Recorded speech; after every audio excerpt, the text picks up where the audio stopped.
His Own Collection by Darrow Spixon. It was the 11th of November, 2011, and my friends and I were having a great sleepover at my place.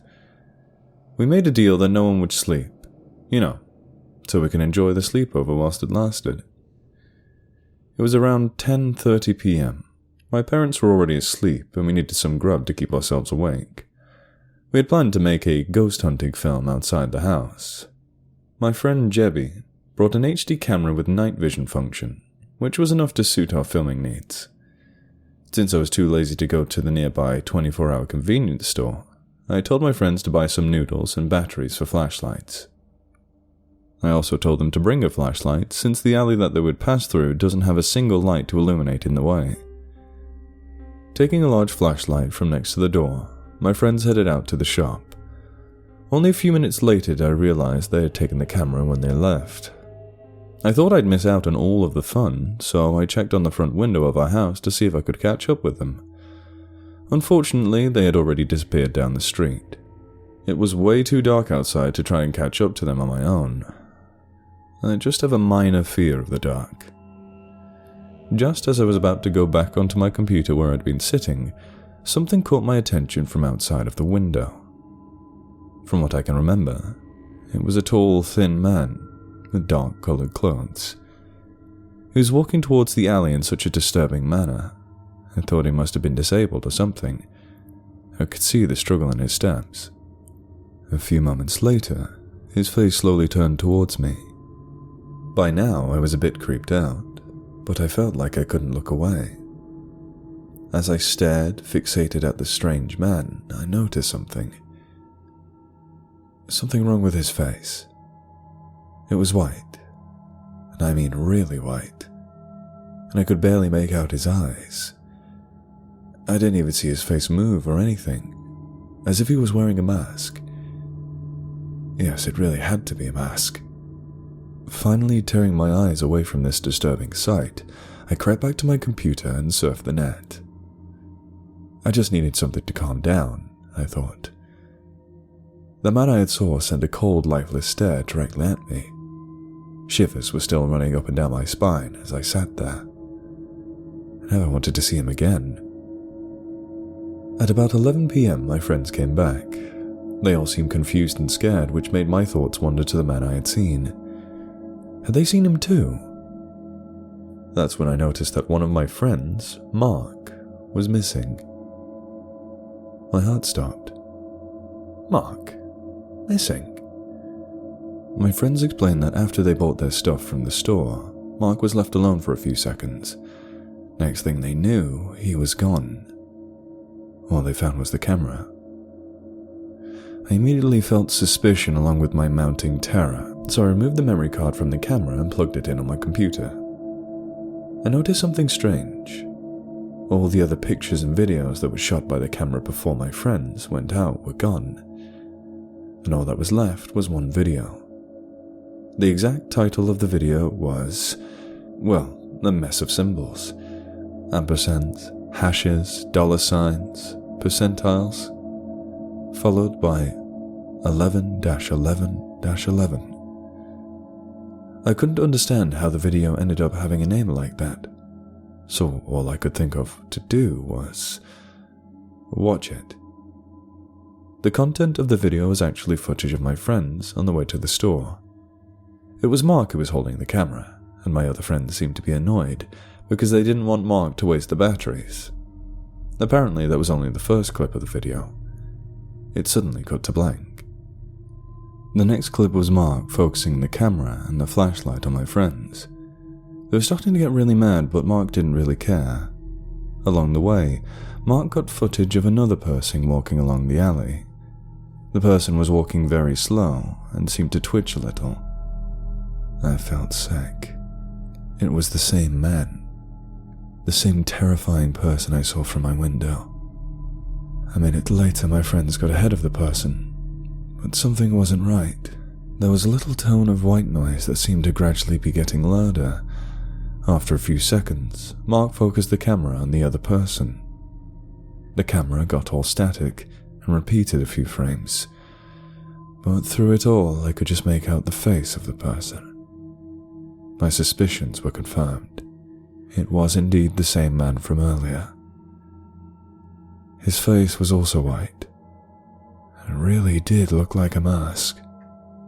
Now this was really getting into my nerves as the clip cut to blank again. The next clip was actually focused on my friends reaching the convenience store. Mark was filming the products of the store. Then he went out for a bit and filmed outside of the store. I noticed that he was getting more and more sightings of the man in the mask. Strangely, every time the camera focused on the man, white noise could be heard, and the picture would get distorted and repeat some parts of the clip. But what I noticed most about this part was that the man's head was switching rapidly with tremendous speed, but the rest of his body was just blankly facing Mark. After another blank cut, the next and final clip was played. It showed my friends leaving the store, and Mark, as my friends had told me, was left behind for a while because he needed to tie his shoelace. White noise was observed again, and this time it got extremely loud. Mark started running to catch up with our friends, but out of nowhere, the masked man leapt out and began sprinting towards him. This was the only time I caught a really clear glimpse of his face. It was a mask, a pure white mask, with stitches on its mouth and eyes. Mark seemed to collide with the man as I could hear his scream of utter shock, but white noise suddenly distorted the audio.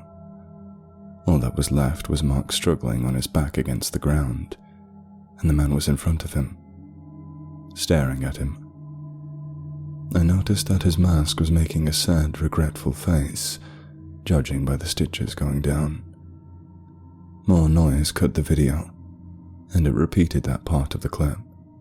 But this time, the mask of the man was smiling, and he was slowly reaching his hand down towards Mark's face. I could hear Mark's unbearable scream as the man dragged him away, but suddenly it all cut to static noise. Since then, my friends and I have been carefully observing every part of that video. We can still define some subliminal close-ups of the man's mask. This video vaulted me straight from anxiety to suspicion to downright terror. I'm still getting some sightings of that man from afar some nights.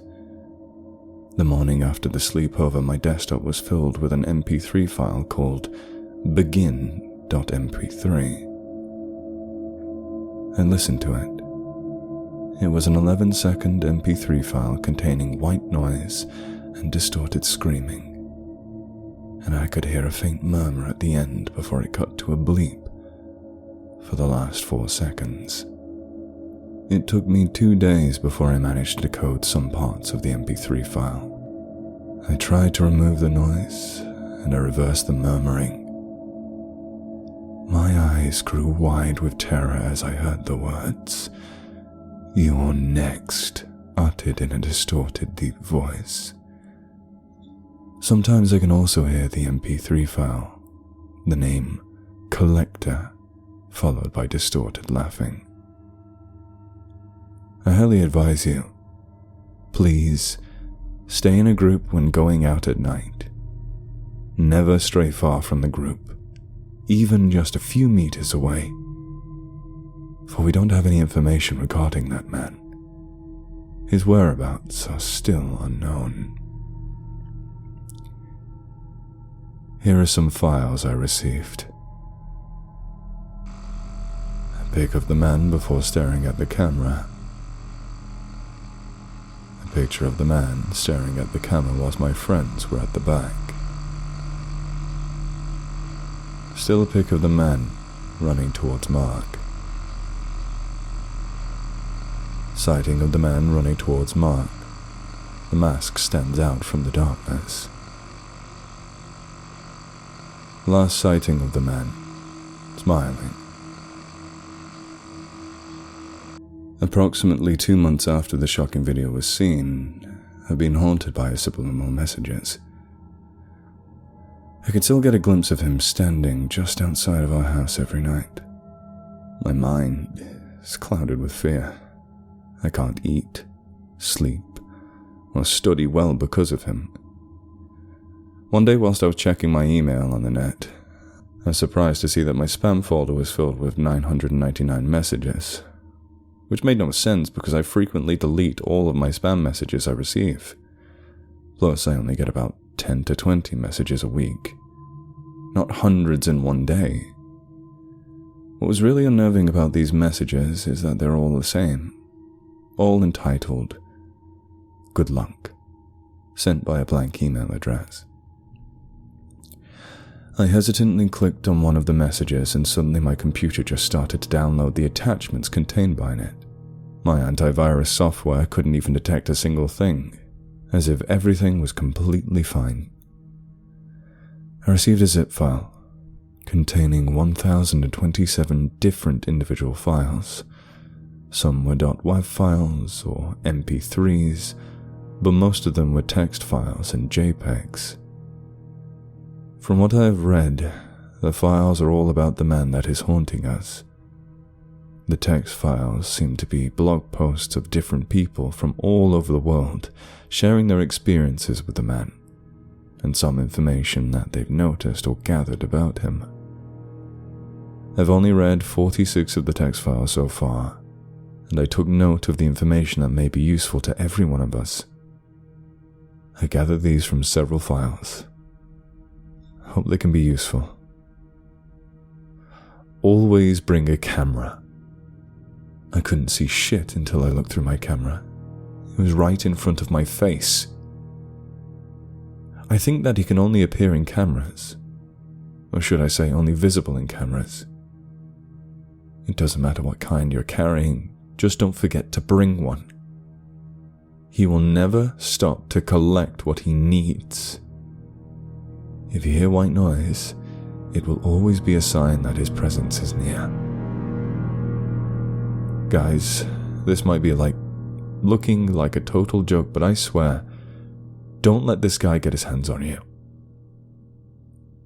I'm still searching for posts that reveal how to stop his hauntings, and I will post any more information that I find necessary. I'm also able to capture a subliminal picture from one of the videos that I received. Hopefully it won't do any harm if I post it here.